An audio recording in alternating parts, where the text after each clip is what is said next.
What's up, Internet? This is Rambling Josh, and today I want to talk a little bit about a game by the name of The Legend of Zelda Skyward Sword. Skyward Sword is, of course, the latest addition in the Legend of Zelda series, and possibly one of the most longest and most eagerly awaited titles in the series. It's been a long time in development. But it's finally seen the light of day, and it's been on the shelves for I want to say 3 weeks, 3 weeks, almost 3 weeks at this point. And so I want to give my impressions on it.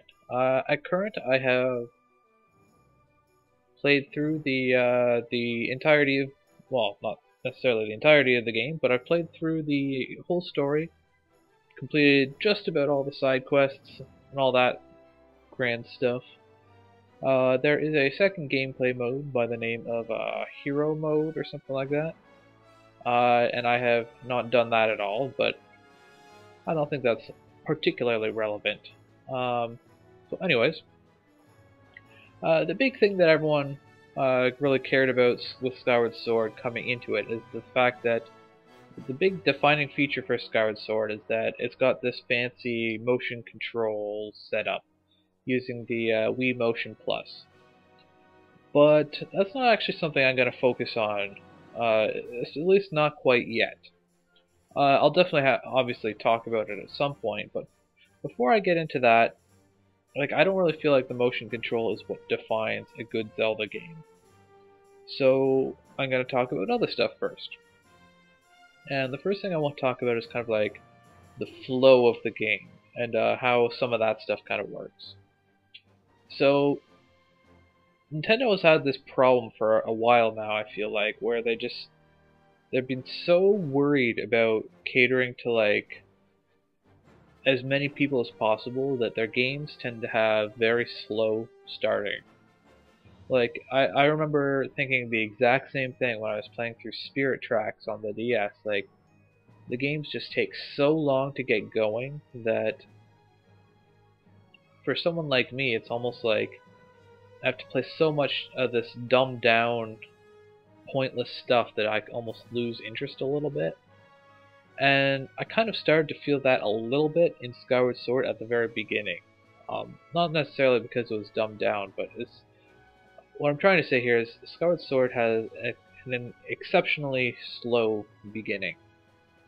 When you start off the game, you wake up, of course, like you get a little intro to the story and all that, and you start off in Skyloft, which is of course your like central hub town that is in the sky. Imagine that. A place called Skyloft being in the sky. So anyways, everything's all fine and dandy, and you have to like go meet Zelda, and there's some ritual going on later, so you have to deal with some miscreants who like hid your pet bird and stuff like that, and it's a very slow opening that really does not do a very good job of grabbing your attention. In some ways it's kind of a necessary evil because there does need to be some way to like introduce you to the story and the gameplay and how the controls work and all that.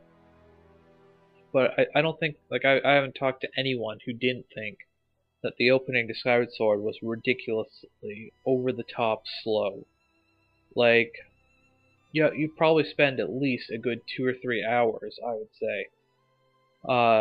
Well, I guess it's, theoretically possible that you could do it a lot faster than that if you were just going straight from point to point. But I don't think that's how most people would play.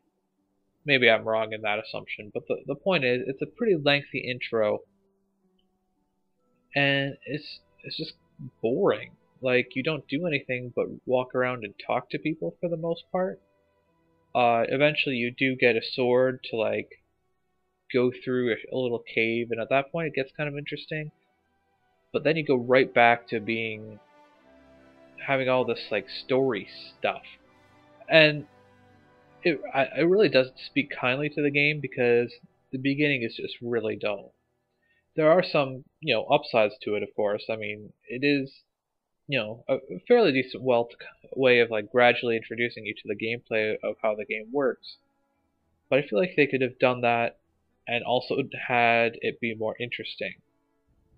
The only really upside to it that I can see is that Skyward Sword is pretty much the only game I can think of, except maybe Spirit Tracks, where you really actually have um, a relationship with Zelda before the shit hits the fan kind of thing.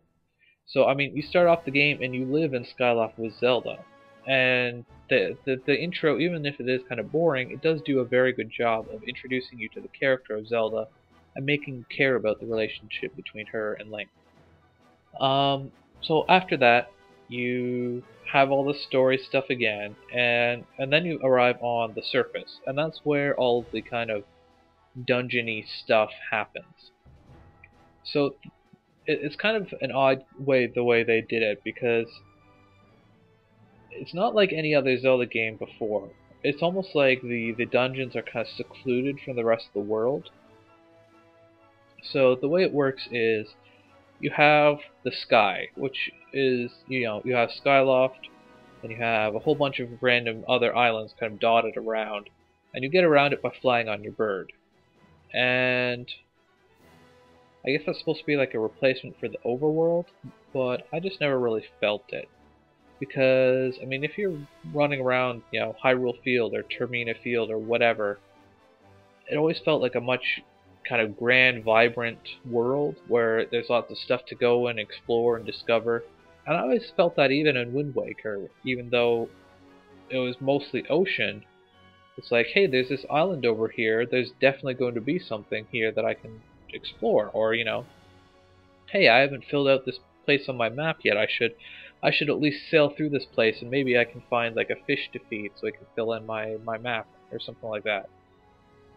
But in Skyward Sword with the sky, I always felt like it was just kind of superfluous. It's like, hey, there's this big empty place.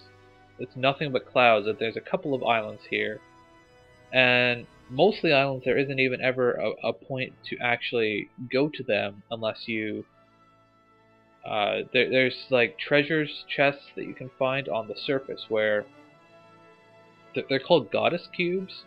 What you do is you like hit the goddess cube and then it zooms up into the sky, and then there will be a treasure chest in the sky that will activate. And so a lot of pretty much all of the kind of pointless little islands will have a treasure chest or two on them. But other than that, like there's nothing to discover on these islands. The sky is just an empty, pointless place that,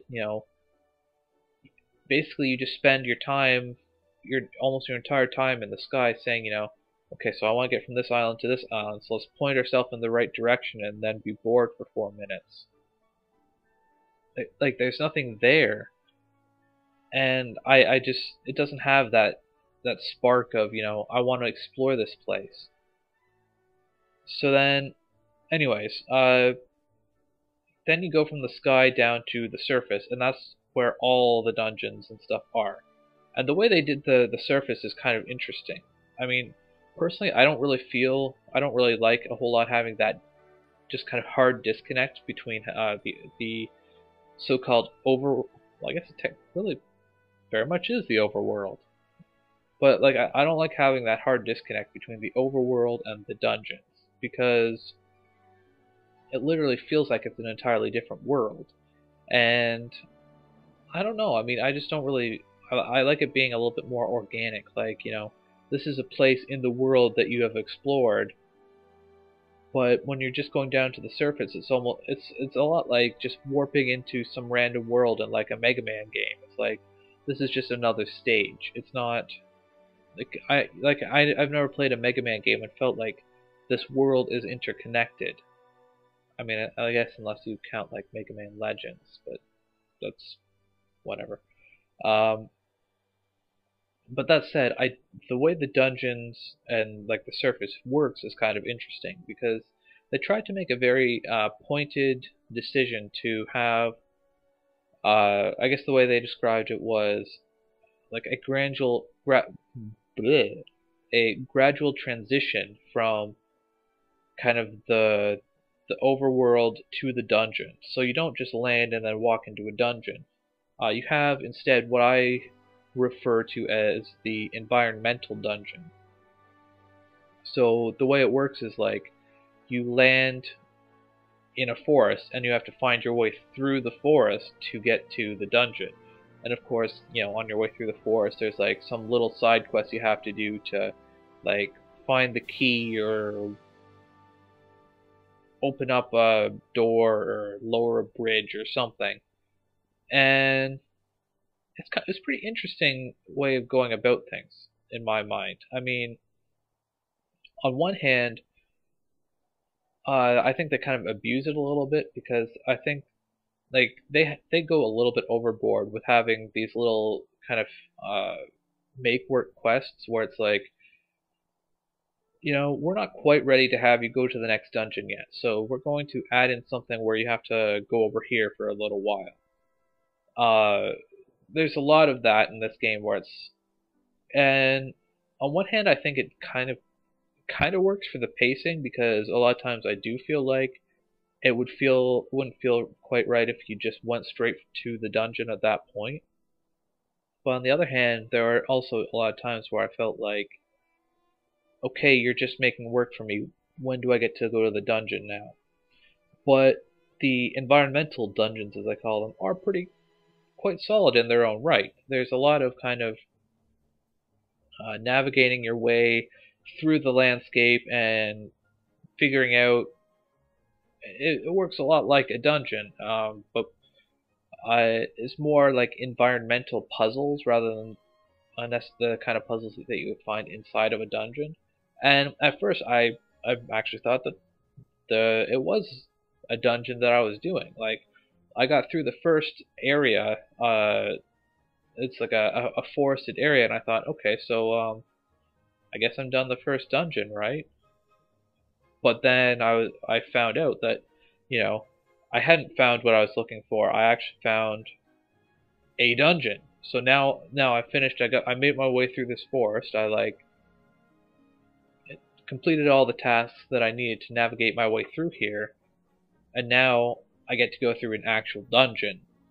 And on one hand, I mean, it does feel kind of stretched out. Like there's almost a little bit. Like I said, there's kind of make work there. Like, it's just kind of odd to think, okay, so I'm going down to the surface now, and I'm actually going to spend the next 5 hours just running around, making my way through this forest. Not, okay, I'm going to the surface now, so let's make our way through a dungeon. When you actually get to the dungeons, I kind of felt like they were a little bit of a mixed bag, to be perfectly honest. On one hand, like, the dungeons are actually a little bit hard to assess, I feel like, because when I was playing through them, I never really felt like there's anything particularly wrong with them. I mean, they're all fairly well, maybe inventive's not the right word, but they're all really well put together, and there's interesting stuff that you have to do and all that good stuff. I mean, there's puzzles and exploration and whatever. But I guess the biggest thing that I had a problem with is that none of the dungeons really felt as big and grand as I would have liked. I mean, you spend like 5 hours getting to the dungeon, clearing your way through the forest, and then you might spend like an hour or 2 hours in the dungeon. It just felt a little almost like anticlimactic to me. And I guess the point that they're trying to do here is that consider like the whole stretch as that is your adventure, and the dungeon is just like the exclamation point. It's like the high point at the end. But I kind of feel like I would prefer to have just the big dungeon. I mean, don't get me wrong, I do like the environmental areas, and I felt like they added to the game. And in particular, there was there was one area in the desert that I always felt was really interesting, and I liked exploring that area. But if it's a matter of you get this and your dungeons are smaller, or you don't get this and you have bigger, more grand dungeons, then I would definitely prefer the grander dungeons. I mean, I'm trying to think. It's been a while now since I actually beat the game, but I'm pretty sure you don't see a dungeon with more than a single floor until the fourth dungeon. And that just doesn't seem right to me, to have like that's like, I want to say almost like 20 hours of gameplay at the least. And you go through 20 hours in and how can you play 20 hours and not come across a dungeon with more than one floor? I mean, the first two dungeons are both incredibly simplistic layouts. It's like, hey, here's a central hub room. Hey, look, there's two rooms on the left, two rooms on the right. Guess what? You have to go through both of those rooms, and that lets you go through the room in the middle. And that's the way you have to go. Both the first two dungeons follow that layout almost exactly. It gets better after that, and there are a couple of dungeons that are actually really good. In particular, well, no, I won't spoil it, but there's one dungeon that I really liked. But I guess that's kind of the thing, because like aside from that one dungeon, all the other ones I kind of felt like, yeah, they're doing interesting things, but they never really felt as big and grand as, say, the Forest Temple in Ocarina of Time, or the Fire Temple in Ocarina of Time, or any of the temples in Ocarina of Time. Even Jabu Jabu's belly felt more kind of complex than a lot of the dungeons. And it's kind of an odd observation to make, because, like I said, while I was clearing through the dungeons, I never really felt like there's anything intrinsically wrong with them. They're interesting to play through.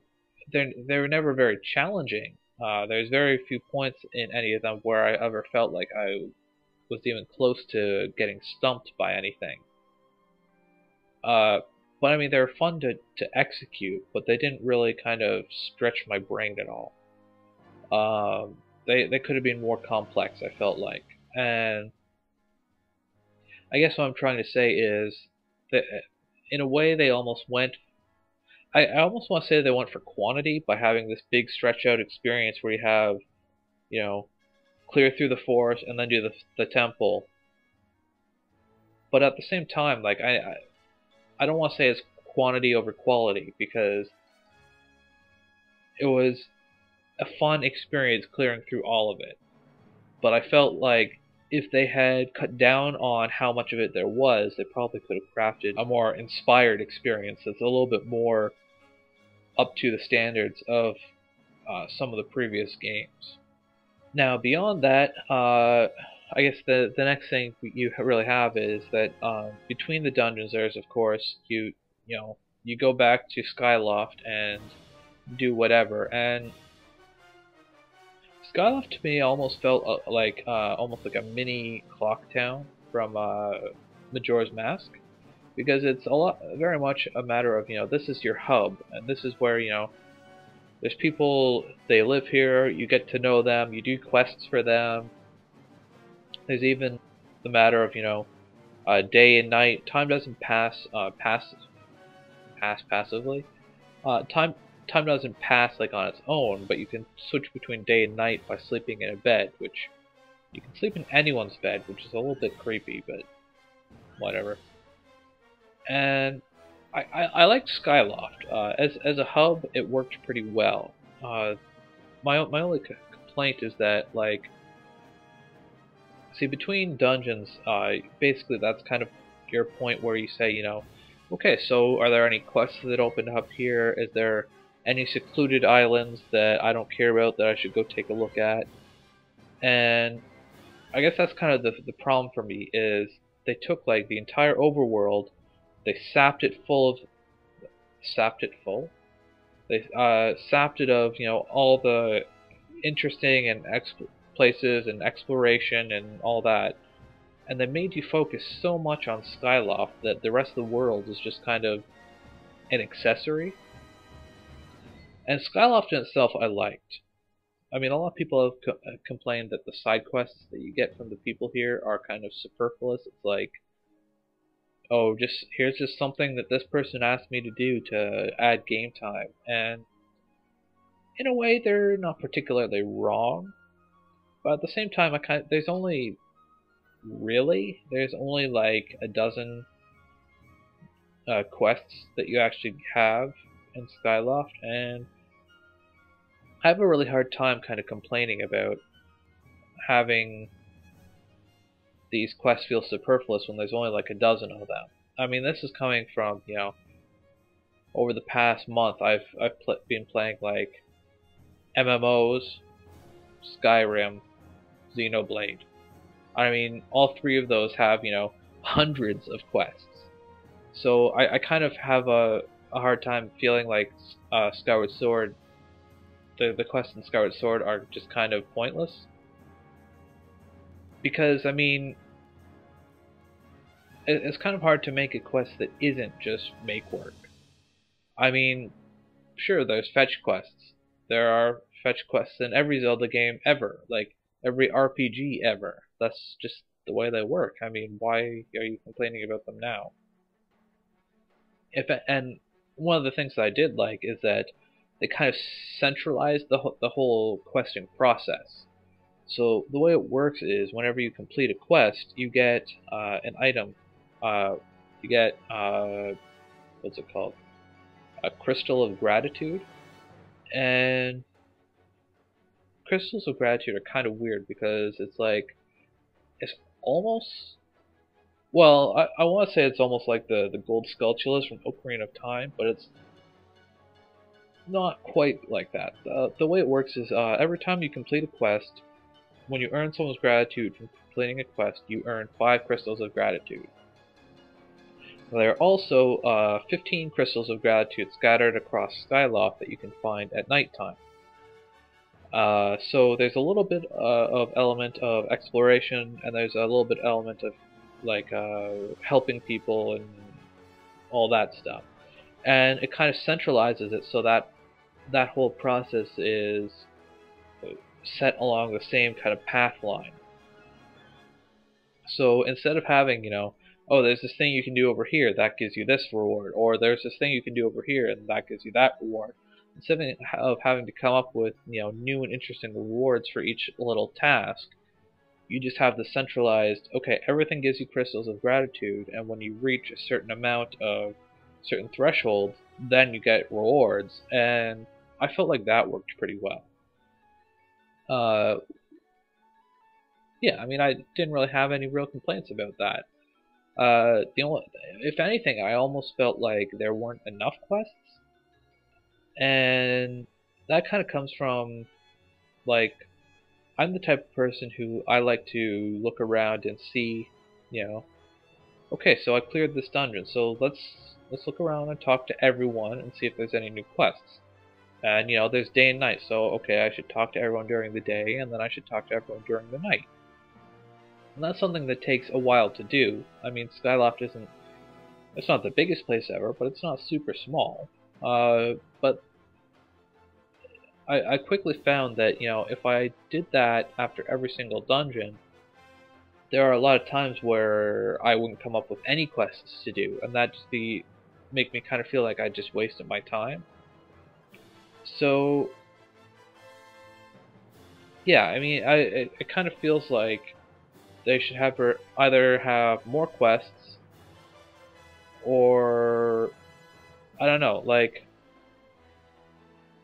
I guess there's a couple ways of approaching it, because you could do it the way I did, but at the same time, I feel like it would be a better use of your time to just wait until the very end of the game and then just do all the quests at the same time then. So that you don't spend the entire game wandering around saying, do you have a quest? Do you have a quest? Do you have a quest? Okay, no. No, you don't, because there's only a dozen of them.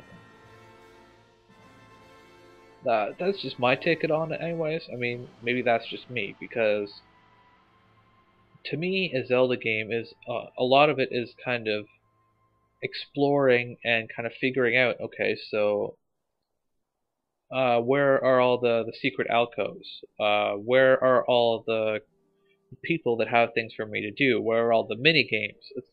I want to find those places that gives me like pieces of heart and stuff like that.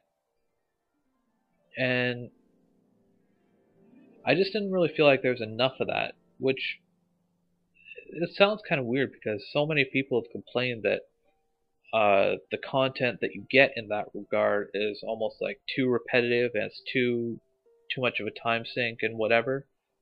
But I mean, there's what, 24 pieces of heart in this game, and that it didn't really feel like that much. Like, in fact, that's not even enough pieces of heart to get you to 20 hearts.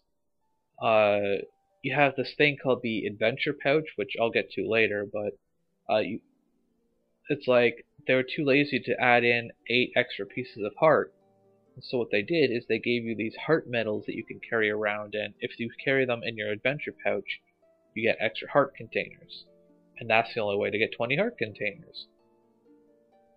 So I don't know, I just felt like there wasn't quite enough of that content, but maybe that's just me. So now I want to talk about kind of some of the the gameplay choices that they made for Skyward Sword.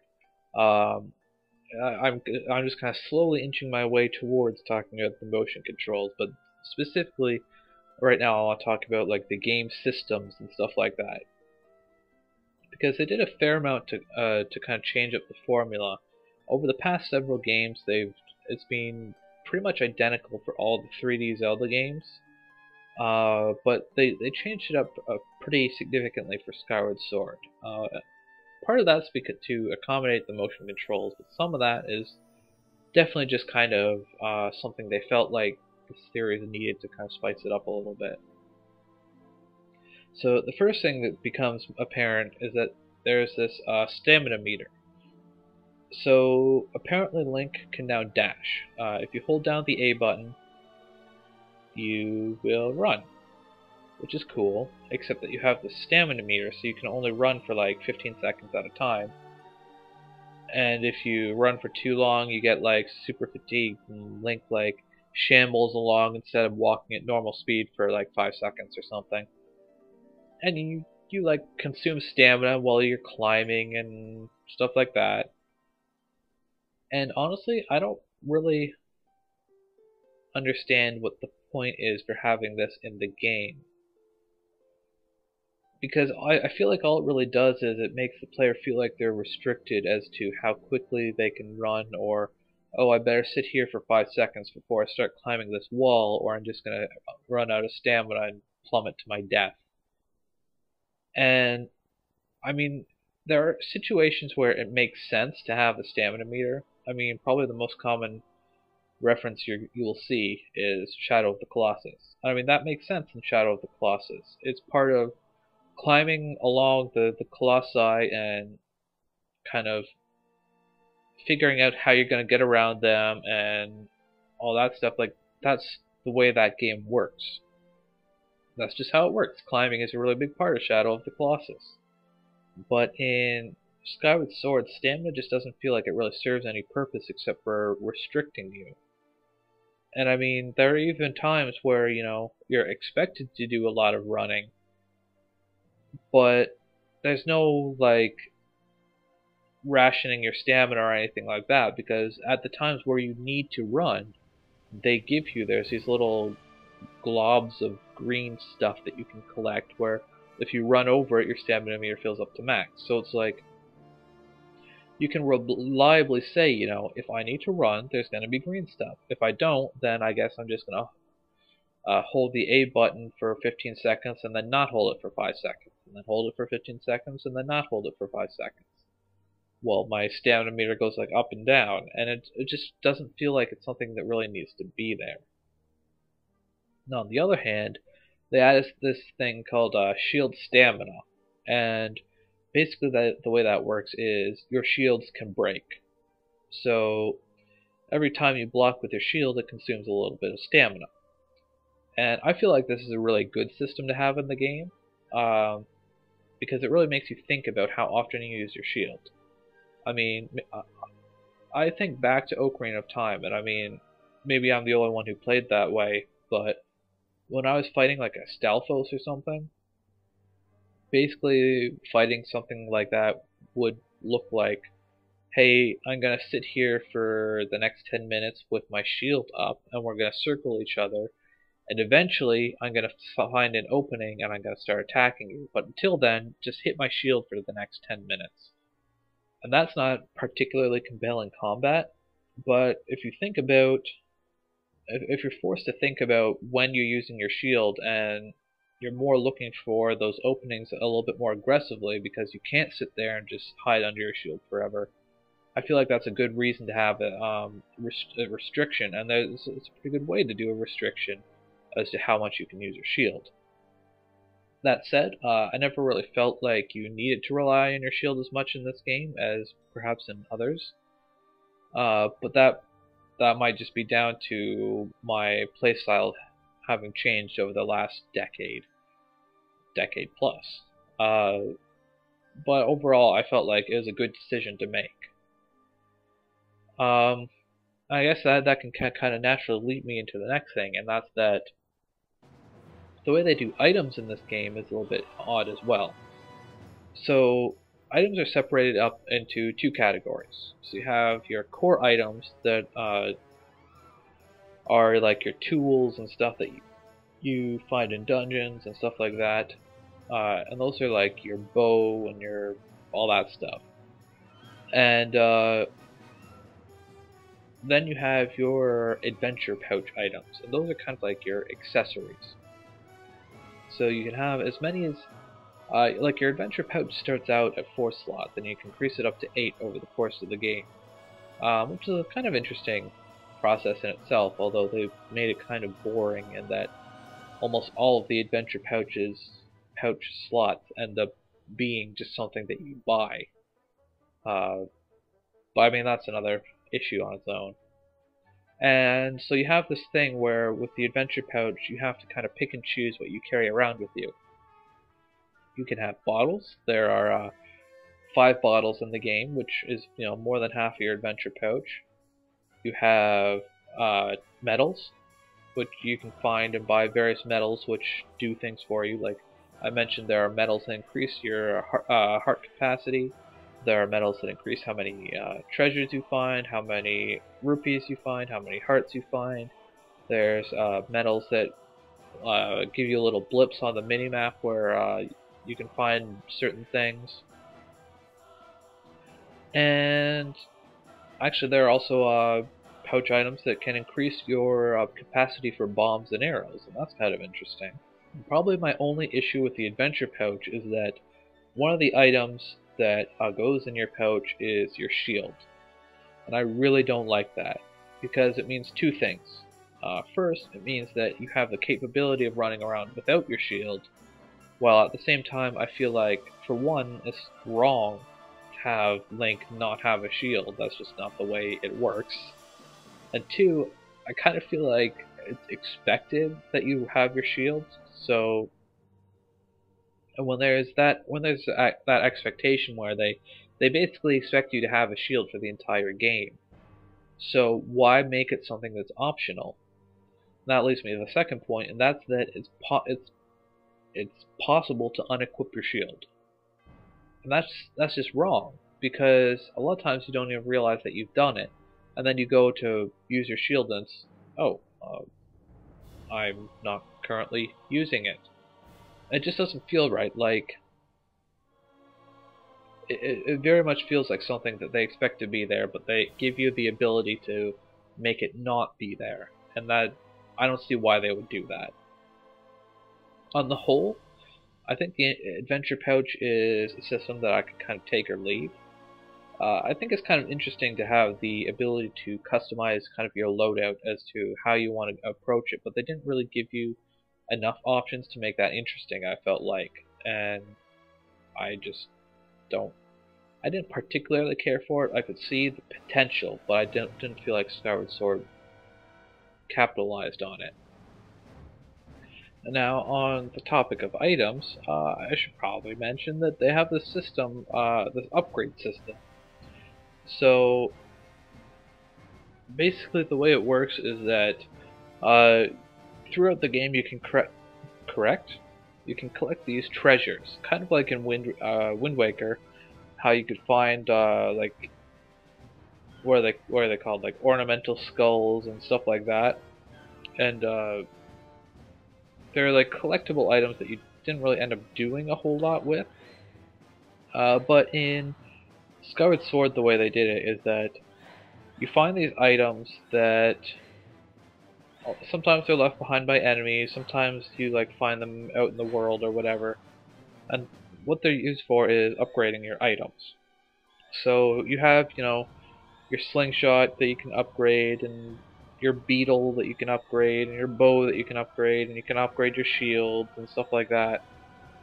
And going into the game, this is a system that I was pretty hyped about, because traditionally it's not something that really happens a whole lot in the Zelda games. It's like you have your sword and your shield, and those usually upgrade.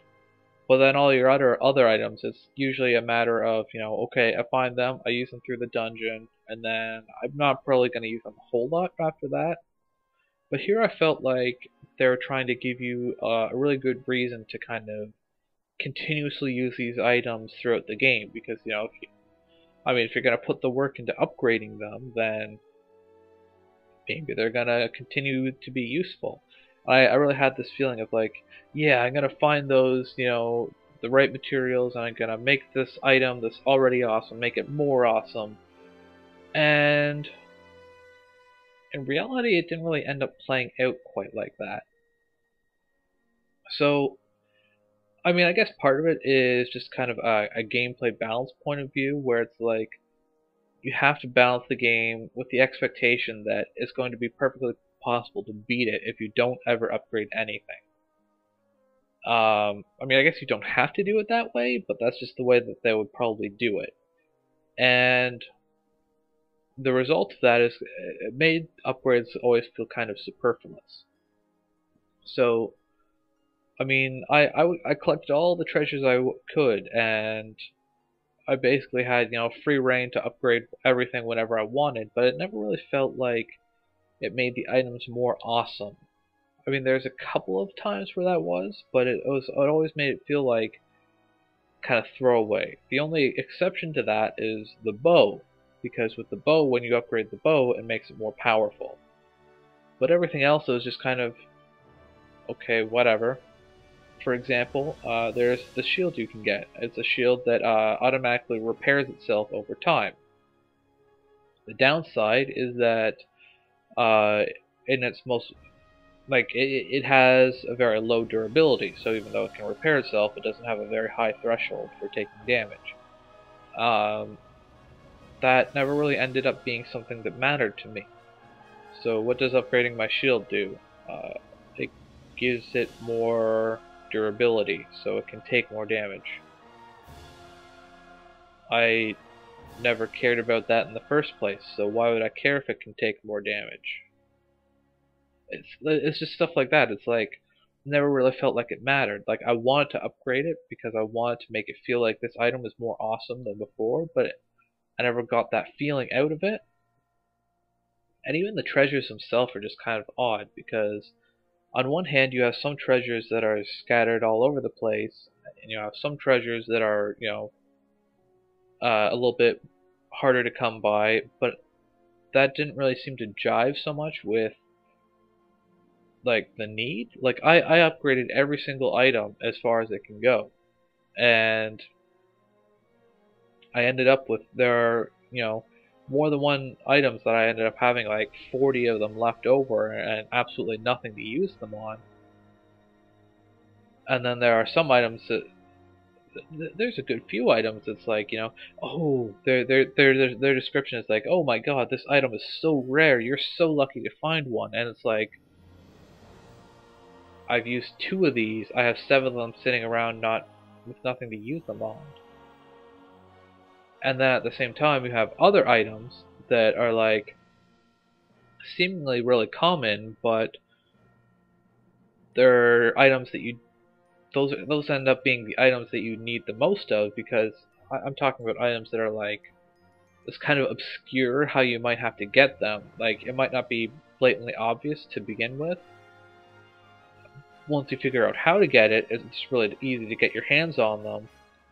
But until then, it's like, okay, I have all this other stuff sitting around, so I'm waiting for this super common item. I'm waiting to figure out how to get it. And then you get like 3 of them, and you never need them ever again. The whole process just felt like it wasn't really done very well. I think probably the reason for the odd excesses of treasures and stuff is there's a system where you can talk to a specific person during the night, and you can sell your treasures to them, which is kind of interesting. But then at the same time, like, rupees in this game didn't really feel like they have in other Zelda games, because most of the time there's like some big purchase that you're saving up for or whatever. And that's very much how I felt for like the first like 30-40 hours of Skyward Sword, because I mean some of the stuff in this game is pretty expensive. There's I think it goes up to like, I think there's one item that costs like 1,600 rupees. But at the same time, I mean, there's not a whole lot of places to actually spend your rupees, and like there's just not a lot to spend it on. So I mean, I never felt like rupees were a hardship. I mean, you find plenty of them. I basically never had to sell any treasures, and I had no problem buying everything in the game well before the end of the game. Like, eventually you can get this wallet that lets you hold 9,000 rupees, and you can buy wallet extensions so that you extend your wallet up to 9,900 rupees, and it's like, why would you ever need to hold that many? Like, you can buy everything in the game for like less than that. Even if you saved up all of your rupees and never spent any of them, like you would never need to own that many rupees. I mean, at least in Twilight Princess, they had like the magic armor thing where you consumed your rupees to make yourself invincible. At least there was a reason to have rupees in that point. But in Skyward Sword, it was very much, you know, okay, so for the first 40 hours of the game, I'm pinching the pennies and saving up for these items, and it's like, okay, so I bought everything. Now what? Now I just sit around and watch my rupee count go up as I play through the rest of the game. And probably the final thing I want to talk about on this note was, it's kind of, you know, just thrown in there, but whatever. And that is the text.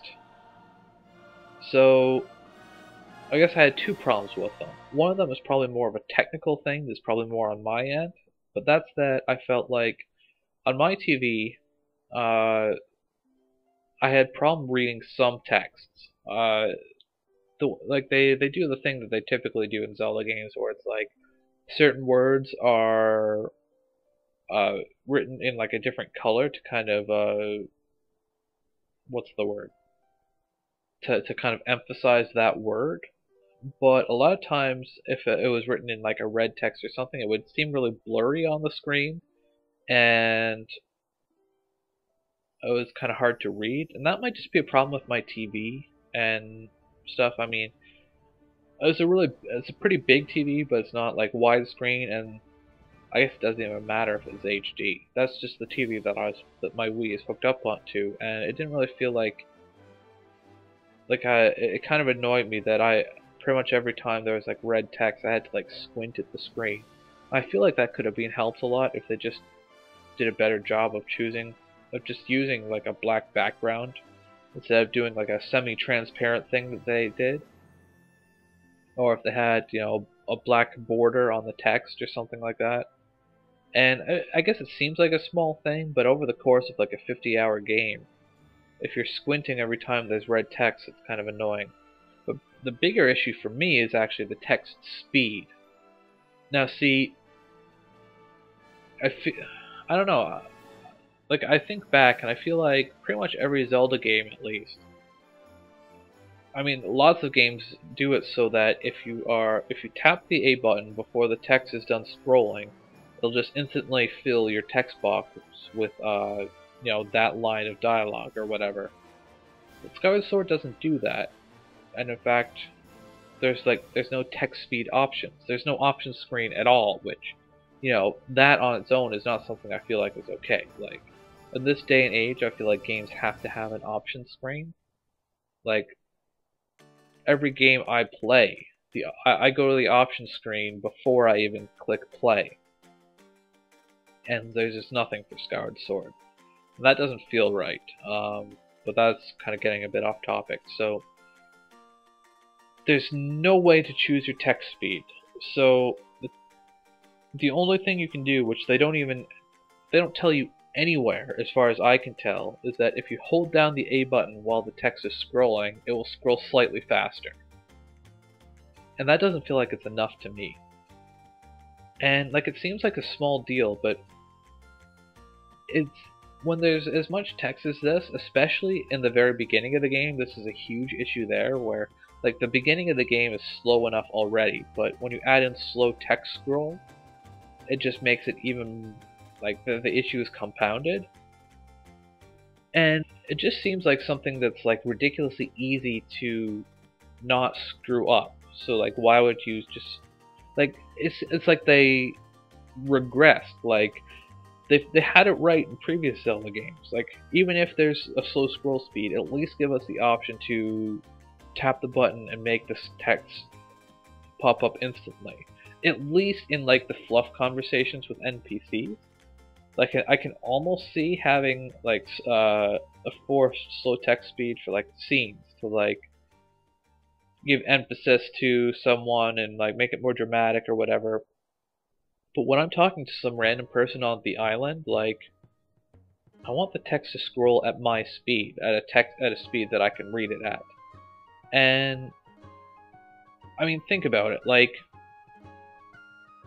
If you are a slow reader and the text is popping up it's going by really fast, as long as the text is not going so fast that it's scrolling off the screen before you can read it, which that's why they have, this box will fill in and then you hit the accept button to proceed to the next box. As long as it's not that kind of made it seem a little bit confusing. Let me rephrase this a little bit. So, I think they should just have the default speed be either fast or instant. So, if you look at it, kind of what I was getting at a minute ago. If you're not a super fast reader and the text box is full, that's probably not going to annoy you at all. You just have to take a couple extra seconds before you hit the accept button and the next box pops up. But if you're a fast reader and you're sitting there waiting for the text to scroll to scroll through, that's annoying. So you have two different situations, and it's very clear that one of them is perfectly fine and one of them is incredibly annoying. So why the slow text? It just doesn't make any sense to me. It's just something that's so easy to fix, but it you can avoid such annoyance. So I don't know why they did this. I don't know. I'm probably making a little bit too big a deal of text, but just I don't know. It's something that just so profoundly baffles me. So easy to not screw it up, and you screwed it up. Anyways, I think it's time that I finally get on to the motion controls. So now, one of the things that I kind of want to make very apparent is that, on one hand, I really feel like the motion controls is something that I don't really want to put too much time into talking about when it comes to Skyward Sword, because Skyward Sword is a Zelda game. And what makes a Zelda game is, the puzzles and the dungeons and the exploration. The motion, however you control the game is almost superfluous. But at the same time, I mean, that's obviously not the case, because, if the gaming industry has learned anything over the past bajillion years, it's that if your game doesn't control well, it's not going to be any fun. So it is definitely something that's important, but at the same time, I still feel like those things that are core to the Zelda series is more important in this case. So by now, I mean, I think it's probably pretty well known how the motion controls actually work. You move your sword around, and you can choose, to slash in any of the 8 cardinal directions, and you point your Wiimote at the screen to move around your bow and to look in first person and stuff like that. And on the whole, I feel like the motion controls is something that legitimately added to the game, because it makes it so that the combat in this game is very much like a puzzle. It's like you just have to approach things a little bit differently. So it's like I have to figure out how to approach this enemy. Once you figure it out, it's probably not going to be very hard to approach them in the future. But it's like an extra puzzle, and I feel like it adds to the combat. And I mean, they did some pretty interesting things with the motion control. Like, they showed in trailers and stuff how there's like little eyeballs that follow your sword. So you like twirl your sword around really fast, and it makes the eyeballs dizzy, and they die or something like that. And trying to think of other examples, but like they're just not really coming to me. But I guess the point I'm trying to get at, though, is that it takes something fairly simple and it turns it into like an interesting way of doing things. Like there are a lot of enemies in this game who's like they very blatantly telegraph what you have to do. It's like, oh, so this guy is guarding on the top left, so I guess I should attack him on the bottom right. I mean, that's really easy to do, but at the same time, it's something that makes you feel kind of awesome. And even if it's very simplistic, it feels fun. Maybe that's just the novelty of the system, because I mean, there have basically been no games ever that have done this right. I mean, I compare this to Dragon Quest Swords, and is miles ahead, easily. Although honestly, I kind of feel like Dragon Quest Swords might be a little bit more fun if it had the advantage of the Wii Motion Plus, but that's a topic for another day, I guess. So I mean, the sword play feels really tight and stuff like that, but at the same time, there are a lot of kind of little places where I felt like the motion controls were just bad. So, flying your bird around in the world, the motion controls, they're maybe not quite bad, but they don't feel fun. It feels like work. It's not something that I ever looked forward to doing. It's something that I always dreaded doing, partly because flying around the sky is, empty and boring, but partly because controlling your bird is a pain. It's annoying to do. And there's this little thing you can do where if you like jump off a particularly high point, you can do this like skydiving thing where you like turn the Wiimote around to like control what direction your body is, so you can like move forward or like float to the right or lean back to like slow your ascent, or your descent rather. And the controls for that are just atrocious. Like, there are only, I can think of like 3 or 4 places in the game where I actually had to do any of that, and every single one of them I had to try at least a dozen, 15, 20 times just to get it right. And even with a chance to like practice it and stuff, because originally I thought maybe it's just a matter of I don't do this very often, so maybe I'm not sure how to control it. But every single time I ever did it, I felt like I felt like the controls weren't reacting the way I thought they should, and it was so frustrating. It's like, I want to go this way. Why are you not going that way? Like, I'm trying to make you go this way, and you're literally going, like, the opposite direction. And probably the only other really big problem I had with the motion controls is as far as calibration. So whenever you enter first person mode, I felt like there were a lot of times where if you had to move your little crosshair to like the side of the screen, like that'll like scroll the screen over, but I felt like that usually ended up with like a calibration problem where, I mean, it was pretty easy to fix. They gave you a button, you press the down button on the D-pad, and that realigns your crosshair center to whatever direction you're pointing the Wiimote, which is something that would make more sense if you were actually doing it. But I mean, and a lot of times it felt like, okay, yeah, sure, whatever. I just press this button and it's okay. But there's one mini game.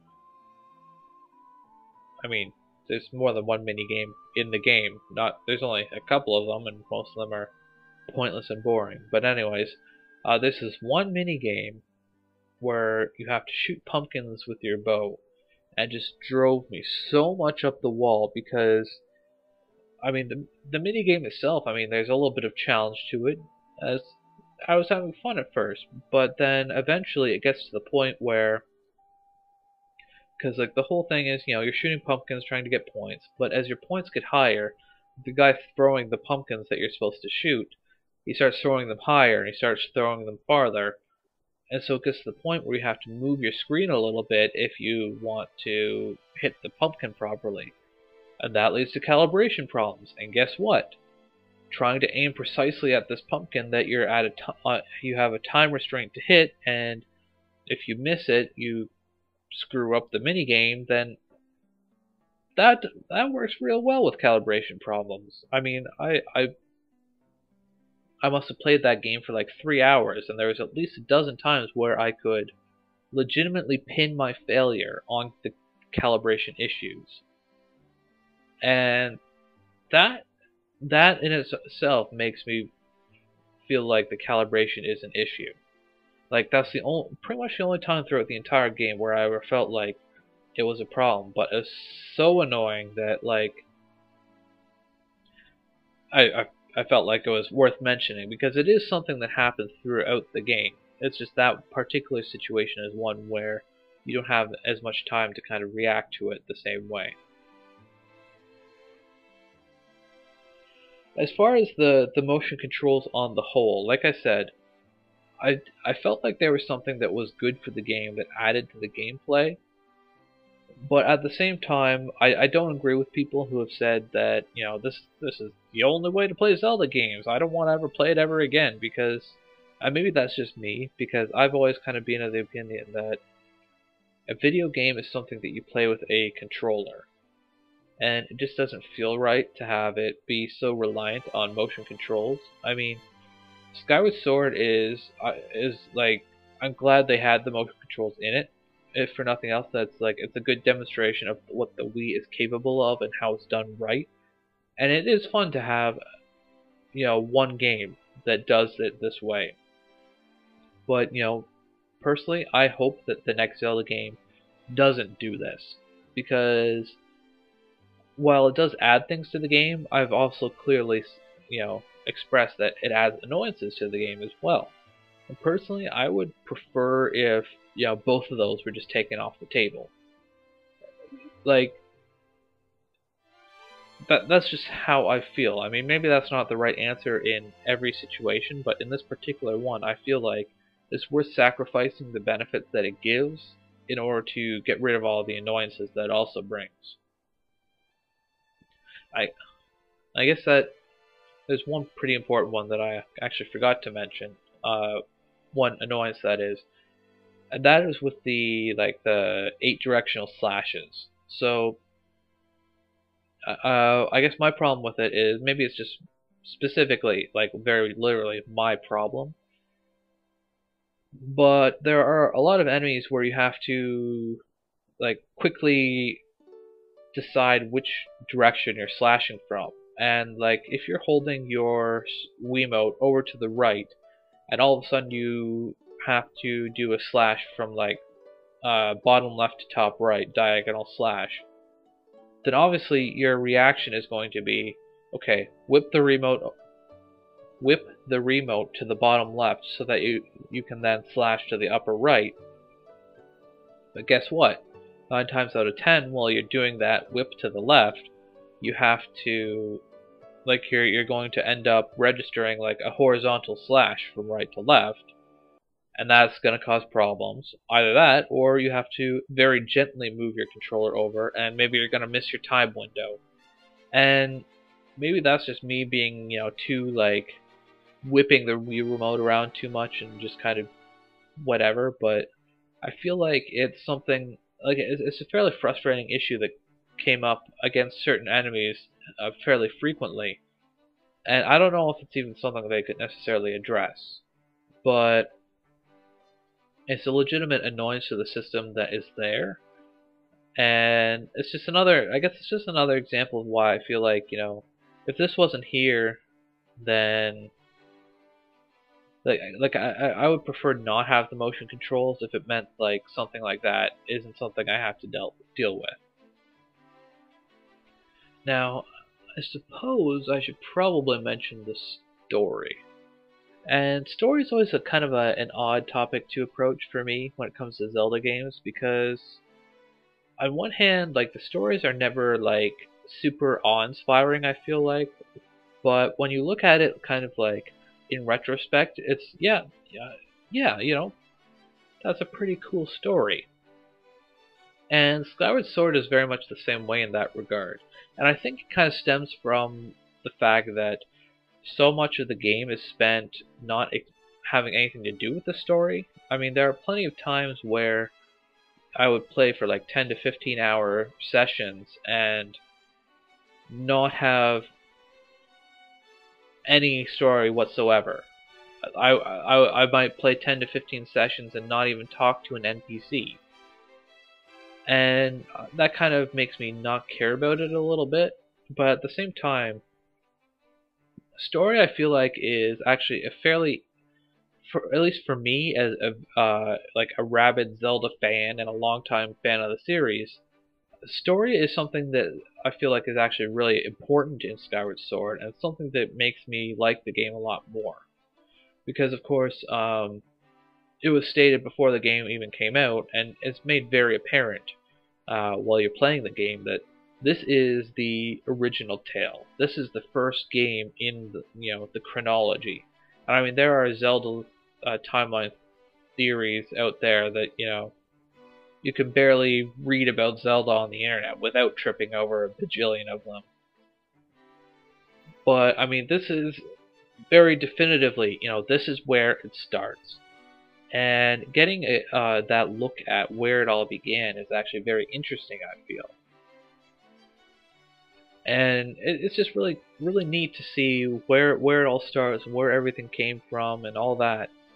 And like, as much as the story almost feels superfluous, like, when it's actually in the moment and you're witnessing these story scenes, I felt like they were very powerful.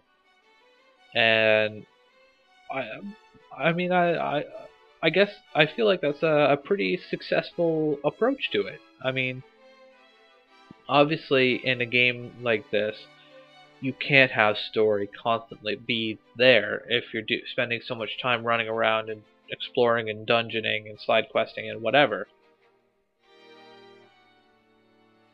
And I guess that kind of leads me to another thing that I kind of want to touch on, and that is the music. And it's really weird because there's kind of two sides to the music in this game. I mean, a big part of why I bring it up is because the Zelda series is known for having incredibly amazing, epic music. But for almost the entire game, I was pretty unimpressed with the music. There's only, I would say, 3 songs in the game that I would say really impressed me. One of them is the Song of the Goddess, which is kind of like Skyward Sword's version of the Song of Time. It's like the iconic song in the game. Actually, before I really talk about the music a whole lot, I should probably point out, like, it's been a staple in Zelda games that you get like a musical instrument. In this game, you get the harp. I just want to say that the harp is just a really stupid item. Like, I like the harp as an instrument. I love the harp as an instrument, but as an item that Link uses is just terrible. Like, it doesn't control anything like any of the other musical instruments ever. Like, I always thought it was amazing that you could just whip out the ocarina in the games that have an ocarina and play actual songs on it, like songs from the real world if you knew the notes. Yeah, that's not something that's going to happen with the harp. But anyways, so the Song of the Goddess is pretty impressive. But of course, the Song of the Goddess is also just Zelda's Lullaby backwards and then stylized a little bit. But I mean, I like that. And then the other two songs,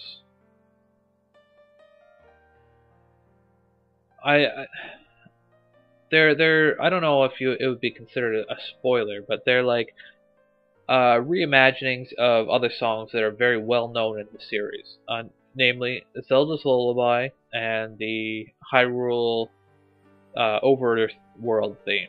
And those are both in this game, but they're not songs that you really hear aside from very, very, very specific story moments. And while the music in the rest of the game, like, don't get me wrong, it's not bad music. It does a very good job of adding like atmosphere and being ambient music and stuff like that, but it's not like memorable stuff like you would want to put on like your iPod. But oh my god, did they blow the reorchestration of Zelda's Lullaby and the Overworld theme. Like, they just blew it right the hell out of the water. Like, those songs, when you actually heard them in this game, like, you spend the whole, almost, as someone who really cares about the music in these games, like, I spent a lot of the game wondering, like, am I ever gonna hear these songs that I know and love from the rest of the Zelda series? And they make you wait, like, the whole game, but when you actually hear them, it's just so powerful. There's one story scene, well, I guess there's two, but one, like, there's two story scenes that I can think of that are, have Zelda's Lullaby.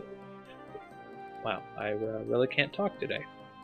There are two story scenes in particular I can think of that have Zelda's Lullaby accompanying them.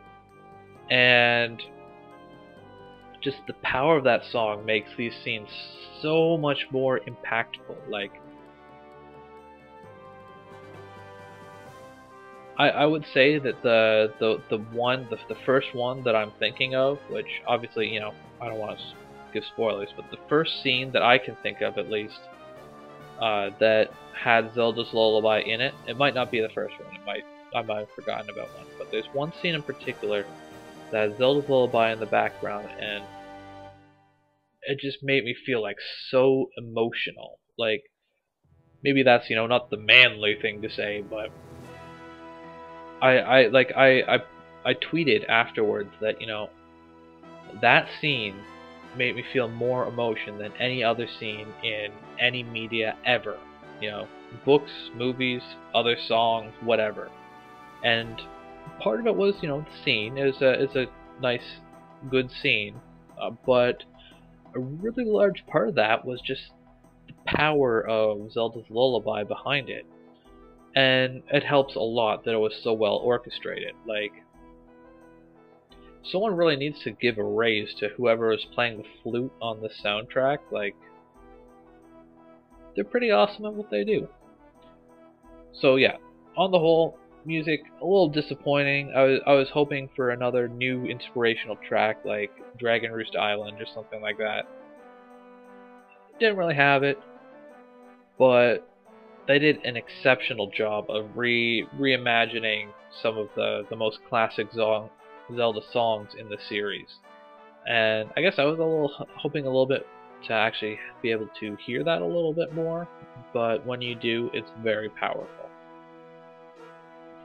Anyways, now that I'm kind of done ranting and raving about kind of all the specific little bits, I guess I should kind of sum it all up. So, Skyward Sword is a game that I feel like is... See, like, even after all this, I have a little bit of a hard time, like, putting my finger on how exactly I feel about this game. Like, I enjoyed playing all the way through it. Maybe that's enough, but I feel like there are a lot of places where it kind of stumbled and tripped up a little bit, where it could have been a little bit more refined, and some of it is just bad decisions and stuff like that, but I feel like it's a game that for one, I don't think it's a game that's deserving of like the 9.5s and the 10s that a lot of people have been giving it. I mean, I don't tend to agree with giving games a numerical score at the best of times, but I don't feel like it's that good a game. It's very fun to play through it. There are plenty of kind of little isolated frustrations within it. It wasn't incredibly ingenuitive in the areas that mattered. It tripped up in some of the areas that mattered, or at least that mattered to me. And even though it was fun, I feel like it's definitely not top of the pile. Like, I don't really feel like I want to rank it among other Zelda games. But, I mean, it's definitely not top of the pile. I feel like it's up there. It's definitely a good game. I definitely want to play through it again on Hero Mode at some point. But I hope that they take some of the things that they learned from this game and that they make future Zelda titles all the better for it, because I feel like this was a game that they can learn a lot from. But anyways, I probably ranted about this enough. So if you have actually listened to this point, then thanks for listening, and I will catch you on the next episode of Ramblings.